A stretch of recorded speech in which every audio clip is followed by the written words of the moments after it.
ലോകകപ്പ് ഇങ്ങനെ അതിഗംഭീരമായി മുന്നോട്ട് പോകുമ്പോൾ വോളണ്ടിയർമാരായി മലയാളികളുമുണ്ട്. അതായത് ആഘോഷമാക്കാൻ വിയർപ്പൊഴുക്കുന്നവരിൽ നമ്മളും പങ്കാളികളാകുന്നു. അവർക്കൊപ്പം പ്രതാപ് നായർ.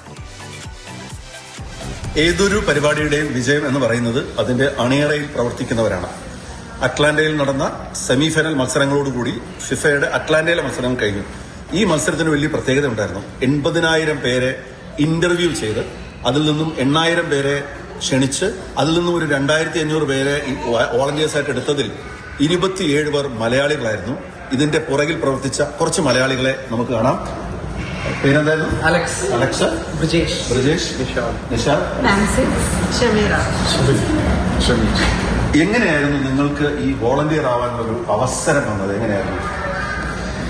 കഴിഞ്ഞ വർഷം ക്ലബ് വേൾഡ് കപ്പ് നടന്നിട്ടുണ്ടായിരുന്നു. അപ്പോൾ അതിൽ അപ്ലൈ ചെയ്തു ആദ്യം അറ്റ്ലാന്റയിലേക്ക്. പക്ഷേ ഓൾറെഡി ഫില്ലായി.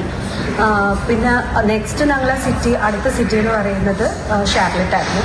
ഞാൻ, ഷമീറ, ഷിബില്, ഞങ്ങൾ 3 പേരും ഷാർലറ്റിൽ അപ്ലൈ ചെയ്തു. ബാക്കി എല്ലാവരും അറ്റ്ലാന്റയിൽ അപ്ലൈ ചെയ്തു. പക്ഷെ അവർ ട്രൈ ഔട്ടിന് വിളിച്ചെങ്കിലും ആർക്കും ഇന്റർവ്യൂ ഗോ ത്രൂ ആയില്ല. കാരണം ഓൾറെഡി അത്രയ്ക്കും അവർ ഫിൽഡ് ആയിട്ടുണ്ടായിരുന്നു പ്ലേസസ്. ഷാർലറ്റ് നെക്സ്റ്റ് ഓപ്ഷൻ ഞങ്ങൾ കൊടുത്തപ്പോൾ ഞങ്ങൾക്ക് അവിടെ കിട്ടി. ഞാൻ ആക്സസ് മാനേജ്മെന്റിൽ ഷമീറ സെറിമണീസ് ഗസ്റ്റ് ഓപ്പറേഷൻ കിട്ടി. കളി തുടങ്ങുന്നതിന് മുമ്പ് തന്നെ നിങ്ങൾക്ക് ട്രെയിനിങ് ഒക്കെ ഉണ്ടായിരുന്നല്ലോ? അത് based on the functional area. അപ്പോൾ ഒരുപാട് ഫങ്ഷണൽ ഏരിയ ഉണ്ട്. ഞങ്ങൾ 5 പേർക്ക് കിട്ടിയത് സെറിമണീസ് ആണ്. സെറിമണീസിലാകുമ്പോൾ ഒരുവിധം എല്ലാ വലിയ താരങ്ങളെയും കാണാൻ പറ്റി. ആരെയൊക്കെ കാണാൻ പറ്റി? ലൈക്ക് അറ്റ്ലാന്റ ടോട്ടൽ 8 ഗെയിം ഉണ്ടായിരുന്നു. അതിൽ ഫസ്റ്റ് തന്നെ നമുക്ക് വന്നത് സ്പെയിൻ വേഴ്സസ് കാബോ വെർഡെ. അപ്പൊ ഒബ്വിയസ്ലി എല്ലാവർക്കും അറിയാലോ സ്പെയിനിൽ ആരാ കാണാൻ പറ്റുക എന്നുള്ളത്. കണ്ടു, അർജന്റീന ഫുൾ കളിക്കാരെ കണ്ടു, ഇംഗ്ലണ്ട് ഫുൾ കളിക്കാരെ കണ്ടു, സ്പെയിനെ കണ്ടു. ഇവരോട് ആരെങ്കിലും സംസാരിക്കാനോ ഫോട്ടോ എടുക്കാനോ അങ്ങനെയുള്ള അവസരം നിങ്ങൾക്ക് ഉണ്ടോ? വോളണ്ടിയേഴ്സിന് പാടില്ല എന്ന് പറയാം.